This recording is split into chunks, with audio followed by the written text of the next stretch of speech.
Hello everyone, my name is Kirti and I am an assistant professor in ITM. Today I am here to talk about the subject that is banking and insurance, and today I am going to cover the topic that is types of bank. This is part 3rd. Now the banking system of a country occupies an important place in the economic system of all the countries in the world. It is in fact the lifeline of a nation economy. The bankers have been put the catalytic agent and remain in the driver's seat of the financial system of the nation.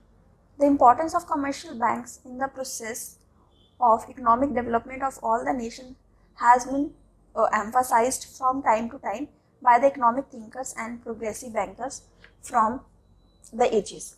The commercial banks play an important role in our economy. Today, it is very difficult to imagine how our economic system could function efficiently without many of the services being provided by this institution. They are the heart of our financial structure, as these institutions have the ability to add to the money supply of the nation in collaboration and cooperation from the RBI. As such, these institutions are in the position to create additional purchasing power of the people of a nation.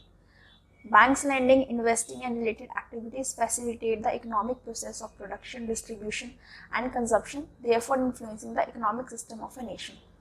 So the commercial banks operating in India are categorized under various subheads on the basis of their ownership, functions and control of the management. A chart is showing in front of you, showing the structure of banking in India, right? So banks has been divided into generally commercial bank, regional rural banks and then cooperative bank. Further, commercial bank has been divided into scheduled and non-scheduled banks. Then scheduled bank has been divided into Indian banks and foreign banks. Then Indian banks like public sector bank and private sector bank. Public sector bank like SBI and other nationalized bank, and some specialized bank is also contained in this list. Now move to scheduled bank. Scheduled banks are those which is included in the second schedule of the RBI Act 1934, and they have to satisfy 3 conditions. First of all, it must have the paid up capital and reserves of an aggregate value of at least 25 lakh. Previously it was 5 lakh, but now it is 25 lakh. It is carrying on the business of banking in India. It must be a corporation of or cooperative society and not a partnership or sole proprietorship firm.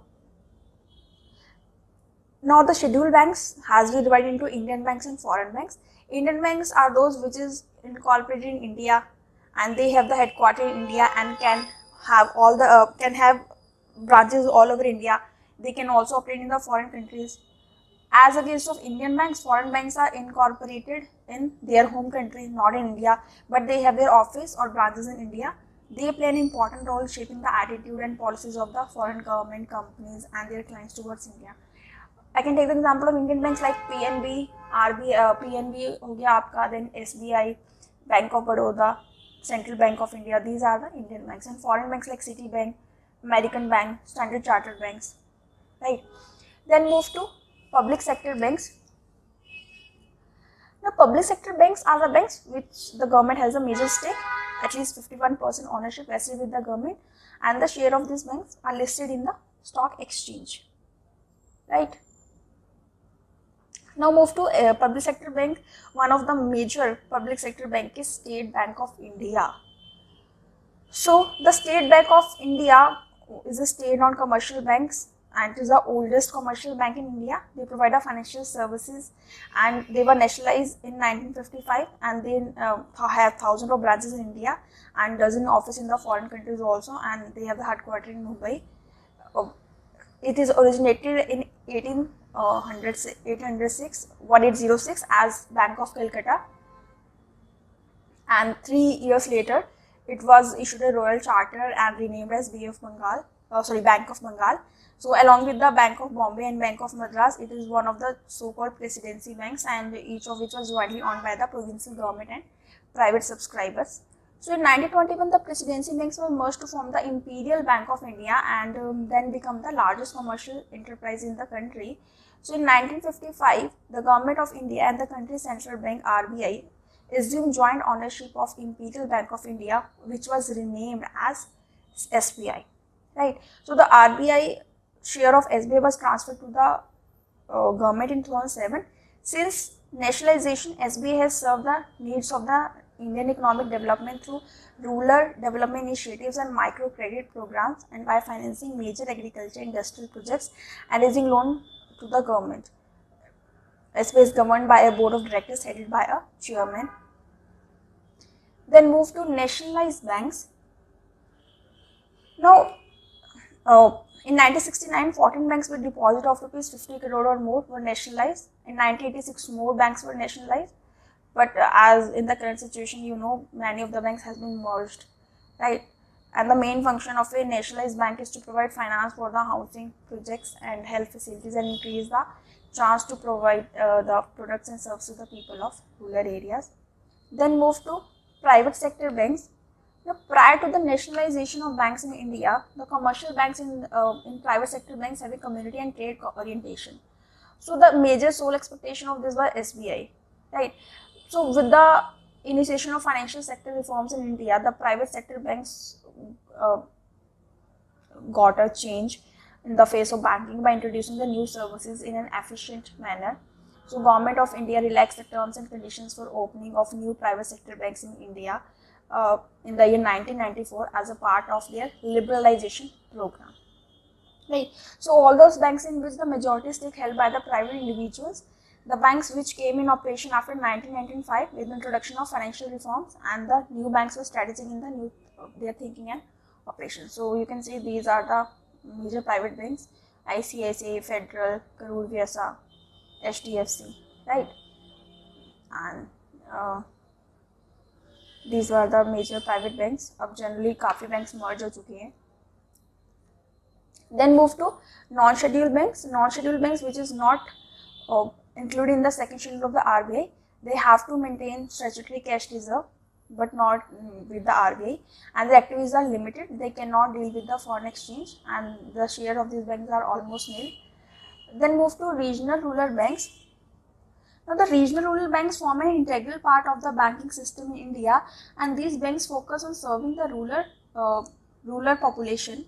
And the regional rural banks combine the local feel and familiarity with rural problems with the cooperative possess. So these banks are perceived to be the specified rural financial institution for catering to the credit requirement to the rural sector of India. Right. So they were set up on the recommendation of the Narasimha Committee in 1975, and working all the state except Goa and Sikkim that time, and they were governed by the Rural Bank 1970 Rural Bank Act 1976. 50% capital is provided by the central government, 15% by state government, 35% by sponsoring the public sector bank. So these are the features of RBI. Like the area of the RRB is limited, only the region comprising of some district of a state, right? क्योंकि उनका area limited होगा, क्योंकि they basically are formed for the rural areas, so that they can familiar with the rural problems, right? And these banks grant loan only to the rural agriculture sector, small artisan. The lending rate would be some lower than the commercial bank. Okay, they actually their main motive to limit the money lenders, and this bank to supplement the effort to cooperative banks. Now move to cooperative banks. Now the cooperative banking is a small scale banking carried as a no profit or no losses basis for mutual cooperation help, and engaged in financing rural and agriculture development. They are established under the Cooperative Credit Society Act 1934. So the concept of cooperative banking originated in India with the enactment of the Cooperative Society Act 1904. It laid a foundation for the establishment of credit society to finance agriculturalists. Under the act, a number of cooperative credit society were established, right? Now this is the features of cooperative banks. They are sponsor supported subsidized financial agency in India, work on the principle of cooperation, self-help and mutual help, and they function on no profit and no loss basis, performed limited banking function, and some of them are scheduled and some of them are non-scheduled. Cooperative banks are financial intermediaries only because of the significant amount of their borrowings is from the RBI, NABARD, central and state government, and cooperative apex institution. Further, we can say that cooperative bank has been divided into primary cooperative credit societies, central cooperative banks, state cooperative banks, and urban cooperative banks. So these has been the divisions of cooperative banks. Now move to specialized banks. So At the time of independence in 1947, India has a fairly developed banking system. The adoption of bank-dominated financial development strategies was aimed at meeting the sectoral credit needs, particularly of agriculture and industry. Towards this end, the Reserve Bank concentrated on regulating and developing mechanisms for institution building. The commercial bank network was expanded to cater to the requirements of general banking and for meeting the short-term working capital requirements of industry and agriculture. So specialized development institutions such as IDBI, NABARD, etc., with majority ownership of the Reserve Bank was set up to meet the long-term financial requirements of industry and agriculture. Now, first specialized bank is IDBI, that is Industrial Development Bank of India. So IDBI was established in 1964 under the Act of Parliament as a wholly owned subsidiary of RBI. In 1976, the ownership of IDBI was transferred to the Government of India, and it was made the principal financial institution for coordinating the activities of institutions engaged in financing, promoting and developing industry in India. IDBI provided financial institutions both in rupee and foreign currencies for greenfield projects, as also for expansion, modernization, and diversification purposes. Now, these are the basic objectives of IDBI. We already discussed that: planning, promotion, development of key industry, diversity, industrial growth, coordination, regulating, supervision of the working of financial institutions such as IFCI, ICI, UTI, LIC, commercial banks, right? Supplementing the resources of other financial institutions, thereby widening the scope of their assistance, and devising and enforcing a system of industrial growth that conforms to national priorities. Now move to National Bank for Agriculture and Rural Development. It an apex development bank in India, headquartered at Mumbai with branches all over India.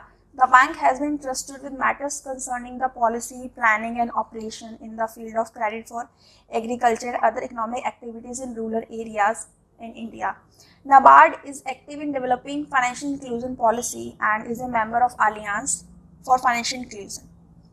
So NABARD was established on the recommendation of B. Shivaraman Committee on 12th July 1982 to implement the National Bank of Agriculture and Rural Development Act 1981. It replaced the Agriculture Credit Department and Rural Planning and Credit Cell of Reserve Bank of India and Agriculture Refinance and Development Corporation. It is one of the premier agencies providing development credit in rural areas. So NABARD is India's specialized bank for agriculture and rural development Bank of India. Right. So the initial corpus of NABARD was rupees 100 crore. Consequent to the revision in the composition of share capital between the Government of India and RBI, the paid up capital as on 31st March 2015 stood as 5,000 crore, with the Government of India holding rupees 4980 crore and Reserve Bank of India 20 crore. So RBI sold its stake in NABARD to the Government of India, which now hold 99% stake. Now these are the awesome objectives of NABARD. More than 50% of the rural credit is disbursed by the cooperative banks and regional rural banks. NABARD is responsible for regulating and supervising the functions of cooperative banks and RRBs. So NABARD works towards providing a strong and efficient rural credit delivery system capable of taking care of the expanding and diverse credit needs of agriculture and development.